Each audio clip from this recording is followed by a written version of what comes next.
Baik, kita akan memberikan korban persembahan kita. Kita mengakhiri sebentar ibadah kita.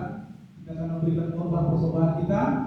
Sebelum kita memberikan korban persembahan kita, maka rumah tangga yang baru yang sah ini akan memberikan buah sulung pertama mereka sebagai rumah tangga yang baru, yang berjalan di dalam iman, di dalam Kristus Yesus.